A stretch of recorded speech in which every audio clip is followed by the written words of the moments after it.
Thanks, Tony. So yeah, today I'm going to be talking about updating your app for iOS 13. So this is me. That's Emery. So we went to WWDC as part of the WWDC scholarship program. That was made possible thanks to the AUC, who sponsored our trip. So thanks a lot to the AUC for that. A little bit more about me. I'm in my last semester at the University of Technology in Sydney. I'm an iOS and tvOS developer at KO Sports. I co-organise the Sydney Cokerheads meetup and also co-host the Carpet Tech podcast, as Tony kindly mentioned. If you like my ramblings today, you'd probably enjoy that show. If you don't like my ramblings today, you should probably still rate that show 5-star on iTunes. That's just some advice.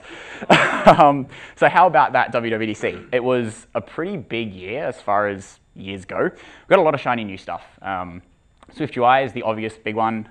Catalyst, AR and ML improvements, shortcuts improvements, signing with Apple, that's another pretty important one. iPadOS broke out from iOS, and we got a dark mode on iOS as well. We also got some less shiny, but still pretty cool stuff. So system colors, SFSymbols, independent watch apps, and some new modal presentation styles. I'm going to cover all of these and some of the things from the previous slide in this talk. So where do we begin? Because that's a lot of stuff. Well, first, we need an app. And throughout the talk today, we're going to be updating one of my side projects. It's called Petty. It's an app for, has real-time petrol price information, comes from a New South Wales government data API thing. And at the moment, it's got an iPhone and an Apple Watch app. So this is what it looked like before WWDC. There was no iPad app and definitely no Mac app. Over the course of today's talk, we're going to bring it to the Mac. That's sort of the end goal with Catalyst. But there's a bit more to do for the existing apps before then. So to begin with, let's update for watchOS 6. There are a few changes to watchOS this year. It wasn't a huge year for watchOS. The big change which will affect Petty is the concept of an independent watch app. There are also some new APIs for audio streaming in that, but it doesn't really affect, or it doesn't affect Petty at all. So what is an independent watch app? Well, it allows a watch app to run independently of the phone. It's quite possibly gearing up for a new Apple Watch, which you won't need a phone to set up. Who knows? Just speculating. It means that an app bundle can be downloaded to the watch separately from the iOS app bundle, which hasn't been the case until now. It does mean that there's no guarantee that the watch app can phone home, as it has been able to in the past, using the watch connectivity framework. And it is possible to create a watchOS project in Xcode without an associated iOS app anymore, and that's new this year. In general, an independent watch app is hopefully going to lead to a better user experience where it makes sense to run independently. So for Petty, this process was pretty easy. It's a matter of ticking the checkbox. So supports running without iOS app installation. And a lot of the work that needed to go into this was done earlier when, I think from watchOS 3, it was possible to create a watch app extension that ran independently of the phone that didn't have, that extension could run on the watch itself. So all of the code for Petty that it needs is in the watch target itself. It doesn't actually use watch connectivity to connect to the phone, and that's largely because there's no user accounts or anything like that. So I don't need to do any kind of syncing. So it just made sense to have everything in that watch bundle. But now this is sort of official support for running independently, so that's quite nice to have that feature. There's a few things that are new, a few APIs that are new this year that have made it possible to have independent watch apps when it's been more of a challenge before. The first is it's way easier to sign in or create an account on the watch itself. So we've got some WK interface text field APIs, which are new, so you can now have text fields. It's still a bit clunky to enter text on the watch because you've got to use the scribble feature or talk to your watch, which is very awkward, especially if you're out in public, but it is possible. You can also use CloudKit Sync, though this would rely on having another version of your app, say on iOS or iPadOS or something like that, if you wanted to sync like a user token so that you could create an account or sign in. Alternatively, you could use sign in with Apple. That seems to probably be the way to go if you can swing that. Seems like it's the easiest anyway. It's also now possible to request HealthKit permission on the watch. So obviously there's a lot of health and fitness apps on the Apple Watch, but up until now, you've only been able to approve permissions in an iOS app, which hasn't made a lot of sense if you sort of install an app on your shiny new watch and you have to run back to your iPhone straight away. So that's now possible. It's pretty cool. And you can send remote push notifications directly to a watch app, whereas previously they've all had to go through the phone app. But the big sort of, it's not really a gotcha, but it's kind of a gotcha, is you can't rely on watch connectivity anymore. So you're free to use it. Just so everyone knows, watch connectivity is the API for transferring messages between the phone and the watch. It's been around from the watchOS 1 days, but there are now sort of better and faster ways to move data between the two. You can still use it if you want, but the suggestion, if you have an independent watch app, is to always have a fallback, be that CloudKit sync or syncing through your own backend, just because you can't guarantee that the phone's going to be around or that the app is even installed on a phone if someone's got your watch app. All right, so that's watchOS. There wasn't too much to cover, but iOS 13, there's a few things that we need to do to get Petty ready for iOS 13.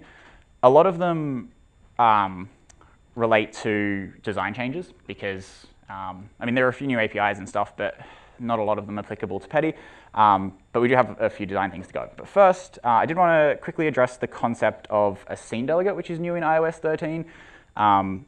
So one thing that's new this year is you can have multiple instances of an app's user interface on iOS, on iPadOS, I should say, and also on the on macOS if you have a Catalyst app. So in preparation for this, we now have the concept of a scene delegate, which sits alongside your app delegate. And the way that it works is a scene delegate manages a single window of your application's existence. You can still use the app delegate for sort of global tasks, so such as registering for push notifications. You wouldn't register for them in a scene delegate, but a lot of the common things you would do around windowing and responding to application lifecycle events can now be handled in the scene delegate if you choose to use it. So dark mode is sort of the big design change that's come with iOS 13. It's pretty nice to use if you're running iOS 13 on your phone. But Petty, as you noticed from the slides before, has a predominantly dark user interface. And I was speaking to some designers at WWDC, and their suggestion wasn't really to make a light mode. It wasn't really to do a reverse dark mode. They didn't think it made sense. So I've actually just there's only a few screens in the app that really are affected by dark mode, and this is one of them. So the Today widget's been around for a while.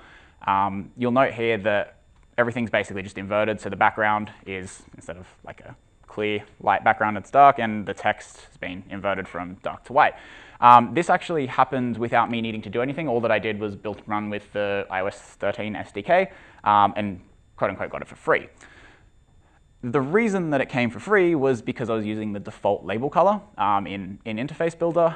But the thing this is quite nice, like to have that behavior, and it works quite well without me needing to do anything. But the reason I'm calling it out is because this could be a bit of a gotcha for a few apps.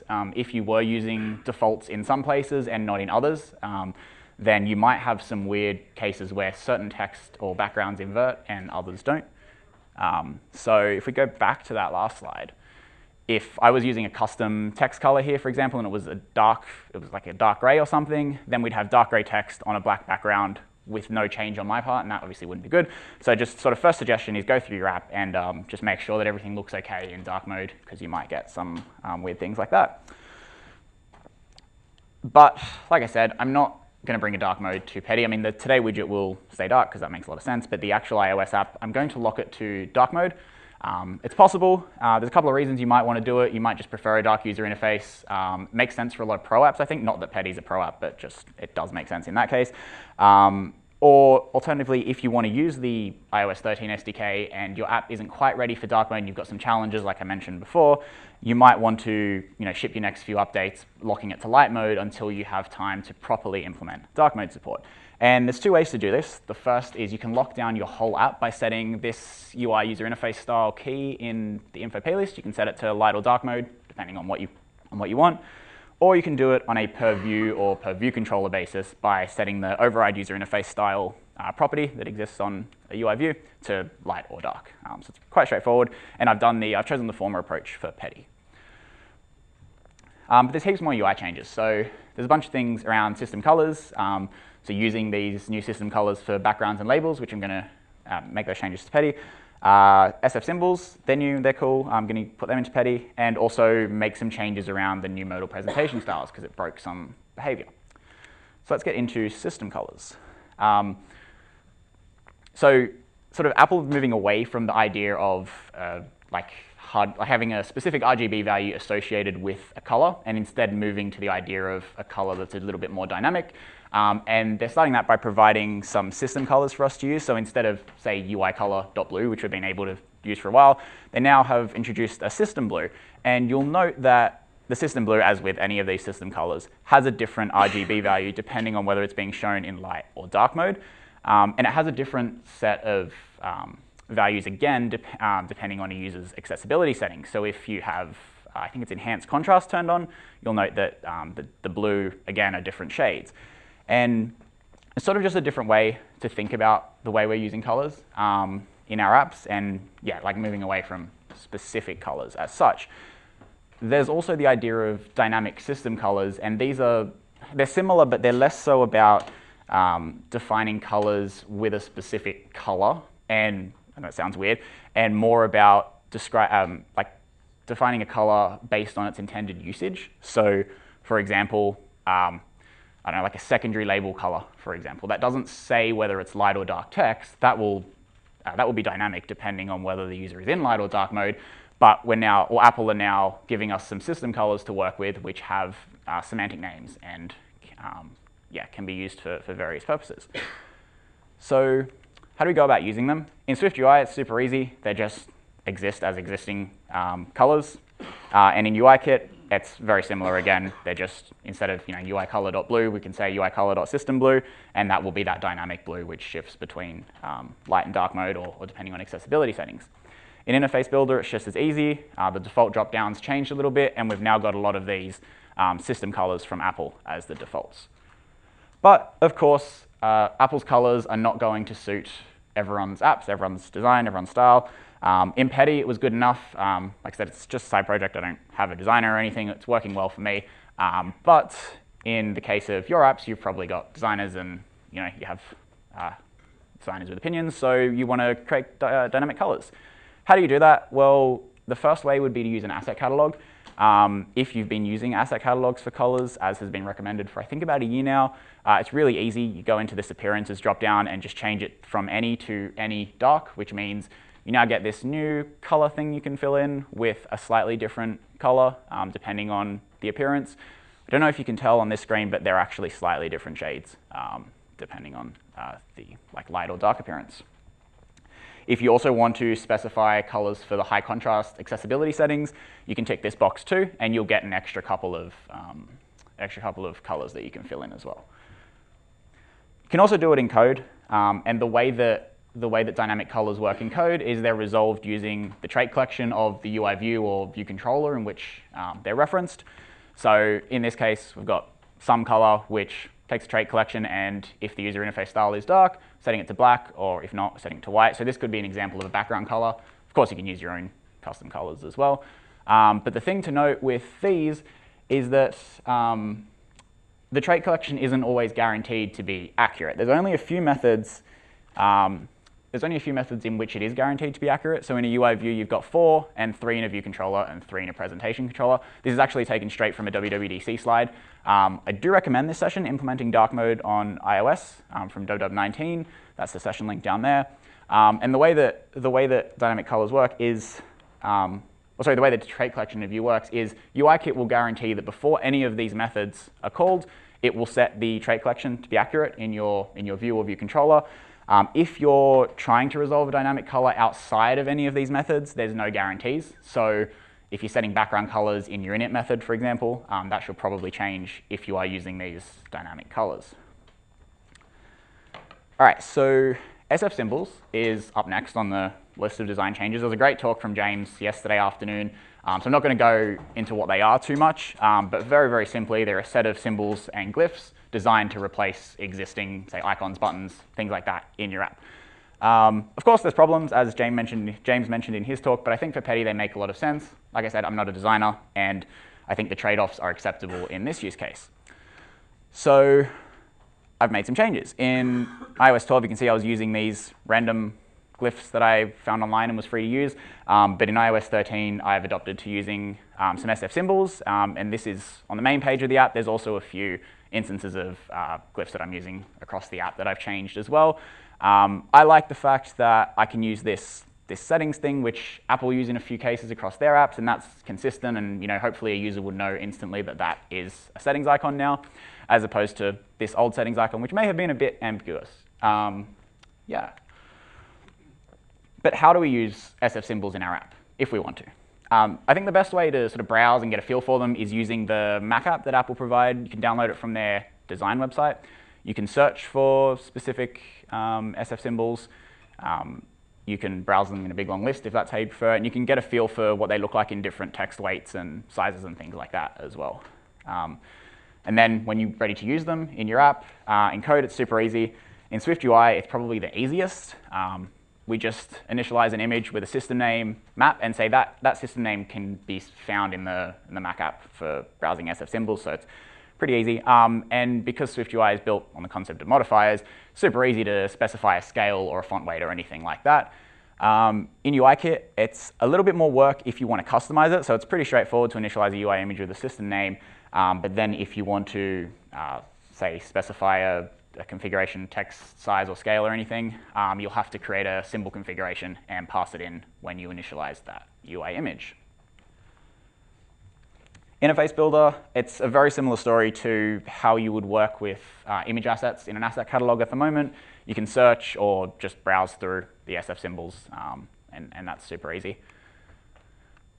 All right, so the last design change that needs to be addressed before I ship this iOS 13 update is that swipe to dismiss is now the default on modal presentations.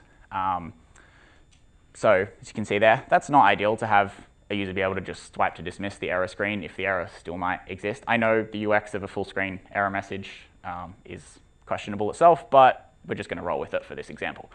So there's a couple of ways to deal with this. You can bring back the old behavior if you've got any of these modal presentations just by setting the modal presentation style to full screen, and that's what I've done in this example here.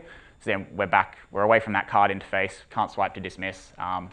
That's the old behavior, that's where we want it. Alternatively, if you still like the card presentation but just want to disable the swipe to dismiss, and this could be relevant for a few cases. Let's say you had a login screen, you wouldn't really want somebody to be able to swipe to dismiss your full screen login screen. You can just set this is modal in presentation property on the view controller to true as well. Now I mentioned at the beginning of the talk that the end goal for the set of updates for this year was to bring Petty to the was to bring Petty to the Mac with Catalyst. And in order to do that, there needs to be an iPad app. You can't bring an iPhone-only app to the Mac. Xcode doesn't like it. So yeah, Petty has always been iPhone only, but that's about to change. So the way that was achieved was with a new navigation structure using a UI split view controller. I'm going to pretend that was super easy and took 5 minutes, and this was the end result. So now Petty has an iPad app. That's cool. So this is what the lineup looks like as it stands. So we have a watch app, we have an iPhone app updated for iOS 13, an iPadOS app, also ready for iOS 13 using system colors and SFSymbols and all that cool stuff. But we still don't have a Mac app. So let's create that Mac app. So how do we do it? Well, it should be super easy, right? We tick a box and done, I think. Actually, no. So it's pretty, in all my experiences trying to bring an app to the Mac, you're going to end up with a few errors. And actually, this is a pretty small amount of errors, fortunately. In my experience with other apps, a lot of the issues arise because of third-party dependencies and things like that not being supported, not being able to be compiled for the Mac. In the case of Petty, there's none of that. The cause of the errors was Siri shortcuts code. So I did a lot of Siri shortcut stuff for Petty last year, but unfortunately the Intents API, the Intents framework and the Intents UI framework, neither of those are available on the Mac. The way to get around this is with conditional compilation. So you might have used this before if you've needed to compile for various things, or I don't know, have code compiled differently when it's run in the simulator, for example. But simply around a lot of the shortcuts classes or shortcuts related classes, said if the target environment is not Mac Catalyst, then we want to compile it. Otherwise, let's not do that. Useful the other way around too. If you have certain actions you want to run only when you're building for the Mac, you can just use this line without the exclamation point, obviously. Yeah. The second challenge when bringing Petty to the Mac, so at this point it was compiling, but nothing was happening, no data was showing. And the reason is that I needed to go into the project file, and there's a new app sandbox, which doesn't show for iOS apps, but if you bring an app to the Mac, it shows. The migrator is pretty good about bringing a lot of things across, so like there was no need to reset the like location usage description key, like that came across and that was pretty good. But I still couldn't get a location from core location, and that was just because I hadn't set location as a permission thing in the app sandbox. So I needed to make that change as well before any location information came through. That still didn't work. I could get location, but I couldn't make a network request, and that was because Mac sandboxing works a little bit differently as well, so I needed to specify that the app makes network calls. Then we were good to go. So the app was building and running and everything was sweet. So another thing to consider when bringing the app to the Mac is to create a Mac app icon, because by default, you'll get your iOS app icon, like the rounded rect. It looks okay, but it doesn't really fit in a Mac dock. There's not too many apps that use that. So I've decided to go with a circular app icon for Petty, and fortunately I had a circular app icon designed already from the Apple Watch app, and so was just able to resize that to the relevant Mac sizes, drag it into an asset catalog, and actually the existing asset catalog was able to drag it into the one I've been using for iOS, and that was good to go as well. So that was pretty easy. I did want to talk a little bit about the menu bar. The menu bar is sort of one of the things that makes a good Mac app feel at home on the Mac. A lot of Electron apps don't support the menu bar too well, but you know, hopefully we can sort of distinguish Catalyst apps by supporting the menu bar. So like, I like the menu bar for a couple of reasons. The first is it sort of allows me to discover new actions I can take with an app that I might not have known exist. And then also it's my way to discover what keyboard shortcuts work and don't work and things like that. So this is the default menu bar you get when you build and run Petty or any Catalyst app for the first time. There's a few things there that aren't really relevant. I mean, this whole menu here isn't, I mean, services definitely doesn't need to be there. They can stay. But yeah, it's not great. So the first sort of step in customizing it is to remove what we don't want. And the way to customize the menu bar at all is by overriding this build menu method, which exists in your app delegate, or you can override it in your app delegate. And then we can configure the builder. So to get started with, going to remove the services, format, and toolbar menus.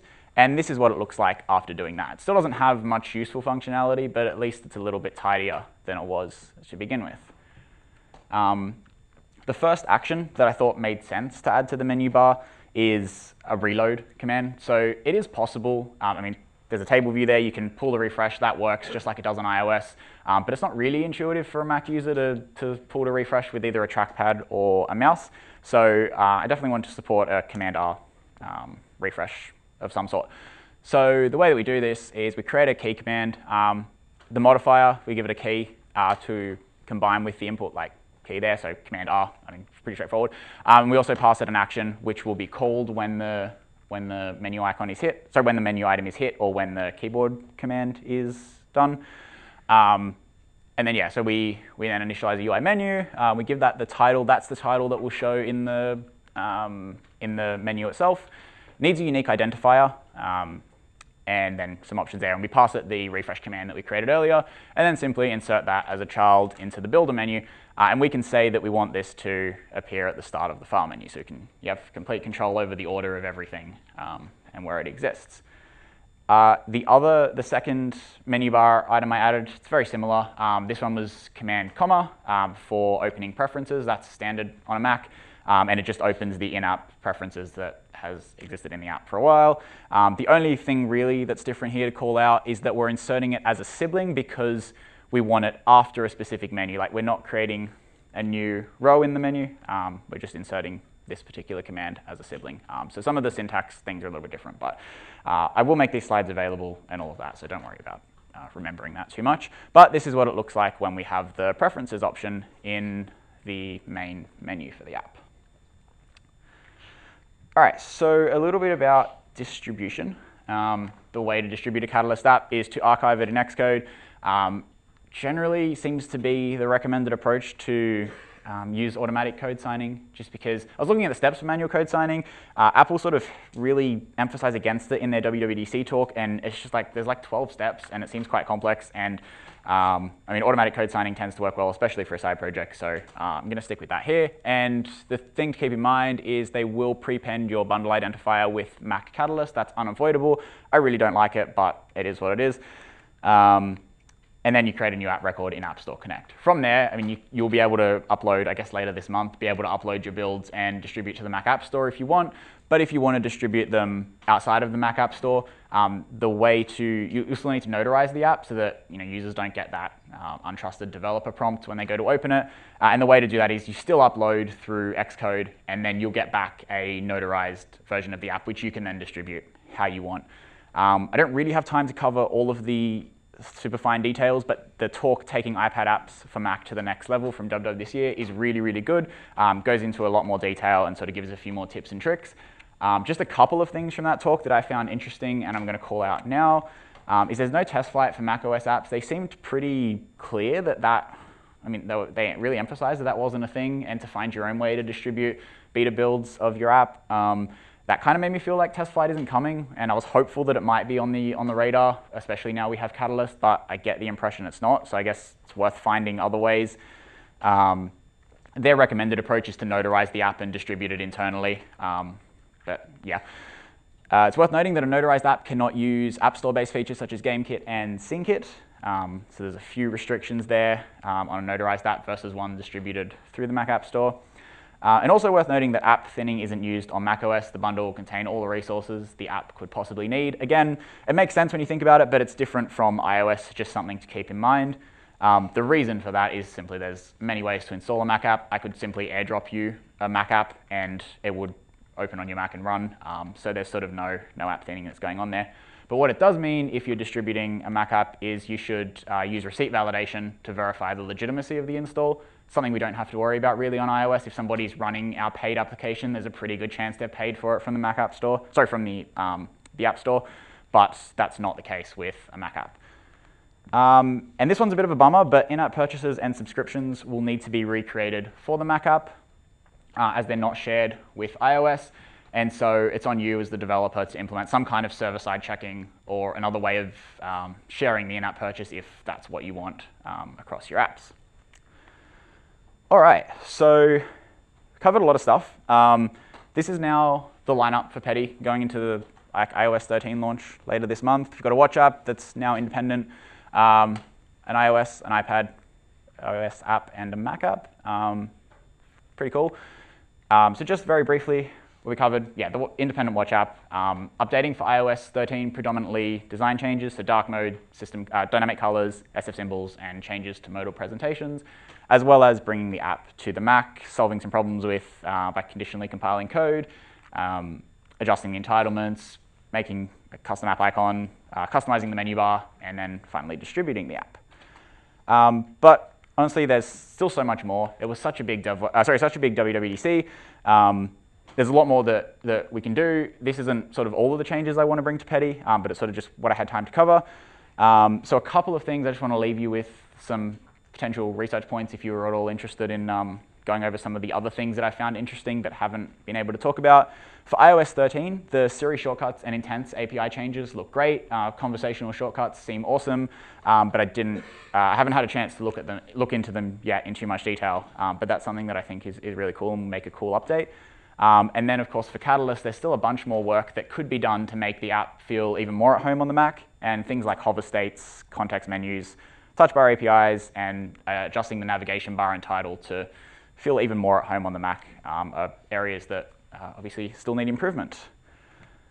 All right, so it's a lot to do. It's time to get developing, but that's it from me, so thank you.